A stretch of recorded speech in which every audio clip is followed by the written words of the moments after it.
one of the most important aspects of Islam, which we don't really pay too much attention to, is working on good habits. The habits of a human being is what becomes his life or her life. If you instill good habits within yourself from a young age, when you grow up, those habits will just get better and better and better, good or bad. If you have good habits from a young age, those good habits will become better when you grow up. If you've unfortunately introduced bad habits from a young age, then those bad habits will just get worse as you grow.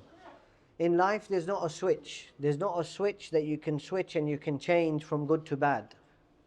A human being is a very complex creation of Allah subhanahu wa ta'ala. And normally human beings, خُلِقَ الْإِنسَانُ مِنْ عَجَلٍ, that they want quick results. They want to see things quick. They've done something now, they want to see the result instantly. But we know as human beings, there's no quick fix to anything. If you have good habits, alhamdulillah. And these are things that Rasulullah sallallahu alayhi wasallam, he worked on his companions. He didn't just tell them to pray salah and do things like that. Habits that he worked on his companions' entire life. And he would point these things out to them when he would see them. So if he would see a companion do something, he'd address them in different ways. On one occasion, one companion came to the masjid, and when the people, the Sahabas used to sit with the Prophet sallallahu alaihi wasallam, everybody would listen attentively and wanted to sit with him and learn. And they would sit with adab, respect, not on their phones, not looking around. Full focus was at the speaker, who they're listening to, and that's one of the adabs, one of the signs of respect. When you speak to somebody, you don't look this way and speak to them while they're there in front of you. This is not what Islam teaches us. When somebody's talking to you, look at them. When you're reading the Quran, you look at the Quran. When you're speaking to the adults, you look at them. You don't look on your phone when the adults are around you in the majlis. No, this is disrespectful. You look at them, you sit with them, you understand the etiquettes, the adab of the majlis. And this is Rasulullah sallallahu alaihi wasallam teaching his companions. One occasion, a companion came while he was addressing his companions, and he entered the masjid and he prayed salah. He must have rushed his salah, so he wanted to sit and listen to what the Prophet sallallahu alaihi wasallam was saying. But as he approached the Prophet sallallahu alaihi wasallam, Rasulullah sallallahu alaihi wasallam sent him back. He said, "Irji' fasalli fa innaka lam tusalli." That go back, pray your salah again. It's as if you haven't prayed your salah. Then come back. He done it again. He prayed his salah, and according to him, he's praying his salah properly. And he comes back and sits in the gathering of Rasulullah sallallahu alaihi wasallam. He sends him back again. He says, "Irji' fasalli fa innaka lam tusalli." You go back, pray your salah. It's as if you haven't even prayed your salah. Just think about, concentrate on the words of Rasulullah sallallahu alaihi wasallam. He's praying his salah. He's praying it in the masjid. But the Rasulullah sallallahu alaihi wasallam is sending him back saying, it's as if you haven't even prayed your salah. Many of us fall into this category, and this category is when you rush your salah. Salah is not something to rush. It's only to rush when salah is just to tick box that you've prayed your dhuhr or your jumu'ah or your fajr. Then you rush your salah. But if you want to make that worship meaningful, then you'll never rush that salah. Then you know that it's about the quality, not the quantity. Pray salah, whatever you can, at least the 5 fard salahs in the day. If you can pray your sunnah, well and good, very, very rewarding. You can pray your nafil, your optional salahs, very, very rewarding. You can stand in the night and pray your tahajjud salah, very, very rewarding. You can pray extra optional after dhuhr or after maghrib or isha, very, very rewarding. But the minimum is the fard salah. Minimum doesn't mean that this will be enough for you to go past on the day of judgment, past the Pul Sirat, the bridge, and you'll be successful. It doesn't mean that. It's just the bare minimum. Because the Prophet ﷺ, when he explained to that companion, he said, look, let me show you how to pray salah. And as he was performing his salah, when he would get up from the ruku', which is called qawma, he would stand calmly. Sami'a Allahu liman hamida. Stand in a very calm manner. Then go into sujood. Allahu Akbar. And then when he would sit after sujood, he would sit again in a very calm manner that all your bones go back to its original form. We normally, what we do when we're rushing, if you need to rush your salah, don't rush it in these postures, positions. Don't rush it there, because your salah will be invalid. If you need to rush your salah slightly because the time is running out or whatever, that's the only real valid reason. You wake up late and the sun is about to rise, you've got 10-15 minutes, you want to pray your salah, so it's not qada. You quickly do wudu, you come to the musalla and you pray your salah. Allahu Akbar. You can rush in Subhanaka Allahumma wa bihamdika wa as long as you're reciting it properly. Even if you go into ruku, Subhana Rabbi al-Azim 3 times minimum, Sami Allahu liman hamida, make sure your back is straight. Don't rush between the postures as well. Allahu Akbar. Allahu Akbar into ruku. Sami Allahu liman hamida. Allahu Akbar into sujood. Salah is not done like that, because when you perform your salah, you have to be in a calm manner, calm state. Allahu Akbar. You're not rushing. Who are you rushing for? What are you rushing your salah for? You pray your salah in a calm manner. If you're going to pray your salah when you come to the masjid, in a calm manner. These habits just continue. They stay, and people become old and they're still rushing. And those salahs don't remain salahs anymore. They finish. Those salahs go. Because they're not worthy enough to even go up to Allah subhanahu wa ta'ala. So this is something that me and you need to work on. Because without salah, we have no religion. Without the head on the body, there's no body. So salah is like the head. And these optional salahs that we overlook, we never even think that they're even important, because we've never been told they're important. We've never seen anybody perform these salahs. These salahs are so important that when me and you face Allah subhanahu wa ta'ala on the Day of Judgment, and we think that we've done the fara'id, the bare minimum, they will never be enough. Remember, if we ever were to go into Jannah, inshallah we all will, if we were ever to go to Jannah, we will only enter with the mercy of Allah subhanahu wa ta'ala. We cannot enter on merit. We just cannot do enough to enter Jannah. We can't. So if we enter Jannah, it's only through the mercy of Allah subhanahu wa ta'ala. Let that be clear. But Allah, what He does, when a person comes in front of Him, Allah wants to favor His servant. Because he's lived his life as a true Muslim, stayed away from haram, tried to do good, tried to secure himself away from the things that take him away from the deen. And he wants to force himself to be in good environment so he can worship Allah in a pure manner. And when he comes and stands in front of Allah subhanahu wa ta'ala, Allah wants to find an excuse to let him go to Jannah. So if his fara'id are not enough, which many of us, our fara'id will not be enough, Allah looks into the optional account of your prayers. What optional salahs have you done that we can put on the scale that will put some weight onto your good deeds? Those are the weights that we will need. Those are those little things that we do now, helping somebody. You know, somebody stumbles you're walking and somebody trips down. You should feel for that person who's tripped, not laugh and mock him. If you see somebody who's finding it difficult or somebody's not behaving normal because it's just the way Allah has made them, don't mock them, don't laugh at them, because what will happen when you laugh at somebody today, you will be laughed at tomorrow. And a human being, an insan, doesn't laugh at people like this. There's a natural thing that comes within you. Maybe you're about to laugh, but you press it. You have control over your body.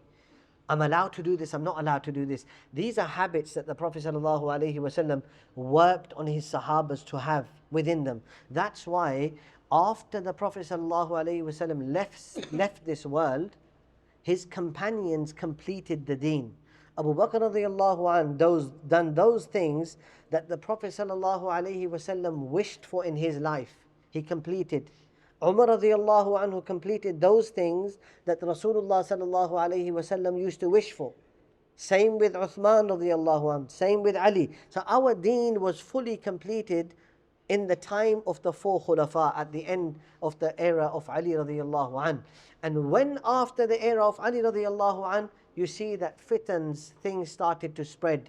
People started to fight, people started to make their own forms of Islam, sects of Islam. Islam's pure stage had finished. Nowadays, what we need to do, the challenge we have, everything's in our pocket. Everything's on the click of a button. Before, when you wanted to do something wrong, you had to prepare for it. Now everything's here. The shaitan is living within you, within your pocket. But Allah subhanahu wa ta'ala, whenever you intend to do something wrong, Allah warns you, gives you a sign. He sometimes initially makes that sin in the beginning difficult for you. So we are foolish. We don't understand that this is a sign of Allah subhanahu wa ta'ala. We are going to meet somebody at 12 at night. to do something haram or spend some time in a haram gathering, Allah will sometime bring something within you that will prevent you.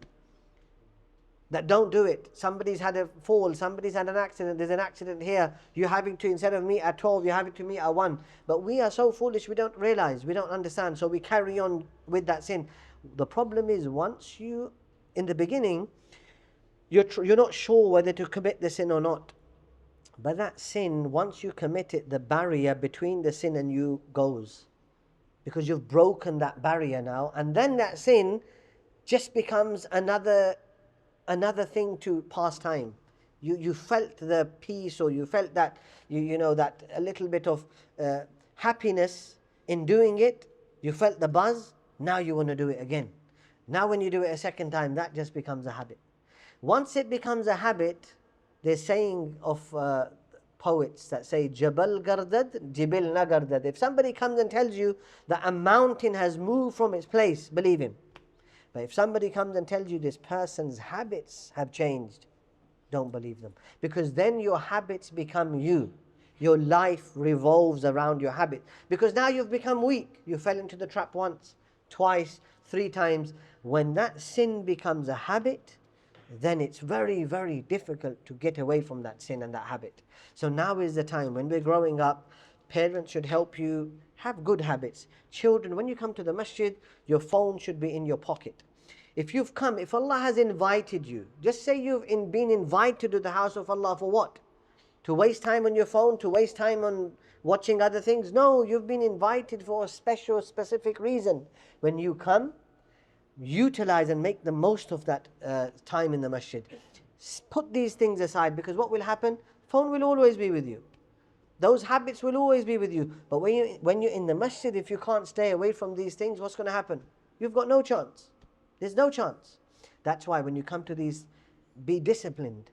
We are above the Yahud and the Nasara, the Christian and the Jews. We are above them because we have a living example with us. Our guide, Quran, and the life of Rasulullah sallallahu alaihi wasallam. The more you study his life, the more you love him. Every day you should read some pages of his life before going to sleep. Every day. And learn that when you don't understand what this means, ask the learned people. The problem in this day and age that we're in, we are listening to people behind the screen. Their life is not in front of us because we just want the buzz. We think something's good and that's it. Islam isn't just about living a moment. Islam is living a legacy, living an entire life. And this is what we have been taught through the life of Ibrahim alayhi salatu wasalam. Because today and tomorrow, arguably, maybe majority today, some tomorrow, will finish and complete their Hajj and they'll come back. We make dua that Allah accept their Hajj and accept this effort and this worship from them. Ameen ya Rabbil Alameen. But that Hajj should now change a person. And everything they've done in that Hajj should be a life-changing experience. When me and you experience these days and we make dua, we come to the masjid, these du'as and these moments should be a life-changing experience for us. If we come to the masjid and we go empty-handed home, we haven't learned anything, we've wasted our time. What is there to learn? So Rasulullah sallallahu alaihi wasallam worked on his companions so those companions could change themselves, and then they would go and change nations.